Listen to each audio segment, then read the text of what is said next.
ന്യായം നമ്മുടെ ഭാഗത്താണെങ്കിൽ, തെറ്റ് സംഭവിച്ചിട്ടില്ലെങ്കിൽ, ആരൊക്കെ നമ്മളെ മോശക്കാരാക്കിയാലും തളർത്താൻ ശ്രമിച്ചാലും കാലം ഒരിക്കലും നമ്മളെ തോറ്റുപോകാൻ അനുവദിക്കില്ല. നിങ്ങളുടെ മൗനത്തിന്റെ അർത്ഥം മനസ്സിലാകാത്തവർക്ക് നിങ്ങളുടെ വാക്കിന്റെ അർത്ഥവും മനസ്സിലാകില്ല. നമ്മുടെ ജീവിതത്തിൽ നമ്മൾ നമ്മളോട് ചെയ്യുന്ന ഏറ്റവും വലിയ തെറ്റ് നമ്മളെ മനസ്സിലാക്കാൻ കഴിയാത്ത ആളുകൾക്ക് വേണ്ടി നമ്മുടെ സ്നേഹം, കണ്ണീർ, സമയം എന്നിവ ചിലവഴിക്കുന്നു എന്നുള്ളതാണ്. ജീവിതം നീണ്ടു നിവർന്ന് കിടക്കുന്നു എന്ന് കരുതുന്നത് വലിയ മണ്ടത്തരമാണ്. ഇപ്പോഴത്തെ നിമിഷം മാത്രമാണ് നമ്മുടെ ജീവിതം.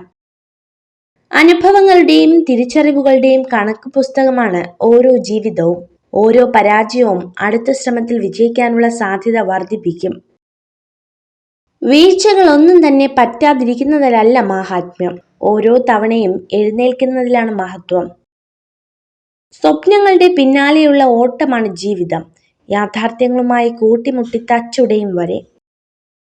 കഴിഞ്ഞുപോയ ദിനങ്ങളെല്ലാം നല്ലതായിരുന്നു എന്ന് ചിന്തിക്കാൻ കഴിയുന്നുണ്ടെങ്കിൽ, കൈവിട്ടുപോയതൊക്കെ നഷ്ടങ്ങളായിരുന്നു എന്ന് ചിന്തിക്കാതെ ജീവിക്കാൻ കഴിയുമെങ്കിൽ, അവിടെയാണ് നമ്മുടെ ജീവിതം. ജീവിതത്തിൽ തോൽവി അനുഭവിക്കുമ്പോഴാണ് മനുഷ്യർ അവരുടെ തെറ്റുകളിൽ നിന്ന് പഠിക്കാൻ ശ്രമിക്കുന്നത്. ചില തോൽവികൾ വലിയൊരു പാഠമാണ്. തെറ്റുകൾ തിരുത്തി മുന്നോട്ടു പോവുക എന്ന പാഠം പ്രതീക്ഷിക്കുന്നതെല്ലാം സംഭവിക്കണമെന്നില്ല. എങ്കിലും നല്ലത് ചെയ്യുക, നന്മയിൽ ജീവിക്കുക. അപ്പോൾ ജീവിതം മനോഹരമാകും. ജീവിതം വളരെ ചെറുതാണ്. നമ്മുടെ മനസ്സിന്റെ മുറിവുകൾക്കുള്ള മരുന്ന് സ്നേഹവും ക്ഷമയുമാണ്. ആ മരുന്ന് നൽകാൻ കഴിയുന്ന വൈദ്യർ നിങ്ങൾ മാത്രമാണ്. നിങ്ങളുടെ ജീവിതം വളരെ ചെറുതാണ്.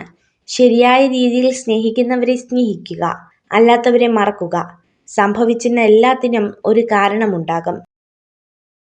ഒരുമിച്ച് നടന്നപ്പോൾ എന്ത് നേടി എന്നതല്ല, തനിച്ചു നടന്നപ്പോൾ പിന്നിൽ നിന്നും വിളിക്കാൻ പോലും ആരുമില്ല എന്ന തിരിച്ചറിവാണ് ജീവിതം.